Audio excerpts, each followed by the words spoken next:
Abakulembeze ku byalo baweze n'okuluma ogw'engulu ku bakozi ba gavumenti abalemedde ku nguzi nga bano balemesezza enkulaakulana. Abaana be batuukayo bemuliisindikayo baliisoma bali basomesa.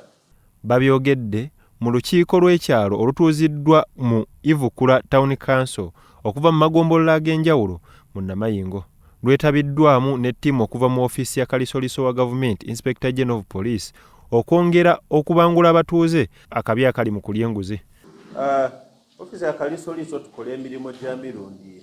Mukaabirye Winnie okuva mu Ivukula Ward, Mutyaba Peter n'abakulembeze abalala bino bye boogedde mu lukiiko.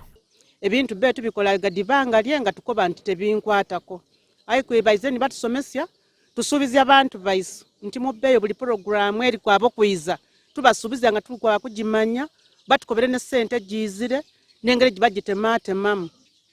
Mbaire ebindi nga timbi maite ebindi nga amaite mu kubitono ayo kusinzirira bo muyizire okutusomesya maini njiguka matwi kubanga ebindi mbeti maite esente giyize mu fezi ez'emirundi emeka buti sawa eno mairo okitegeera nti giyize emirundi ena. Tubaire tutambulira mu ndikirya olw'ensonga tuniyeno abatekiniko bakola bindi fena tukola bindi era sente gindesha PDM ngo yagano lwisi abantu nga bayitire bengiremu ayo mukintu ekyo ngo lwisi n'omuntu oyo tabaita situkana kufuna sente ejo.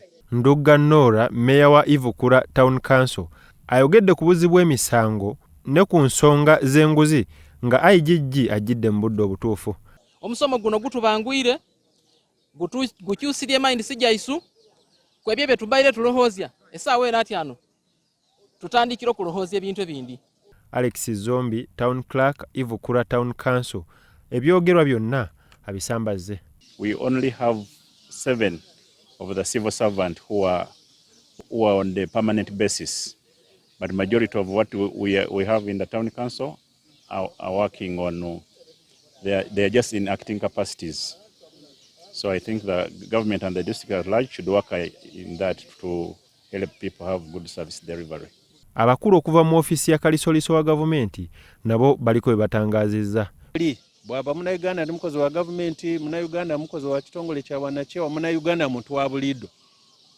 Fena tulina ogemera awalala okubona nti tulwanyisa enguzi, tubone nti obubuumbi omutwalo omulala obubula buli mwaka tusobola okubona nti sente dino tidibibwa dijje mu kukola emirimu egya gavumenti. Dia Sunday Charles, Salt TV, Omunyo.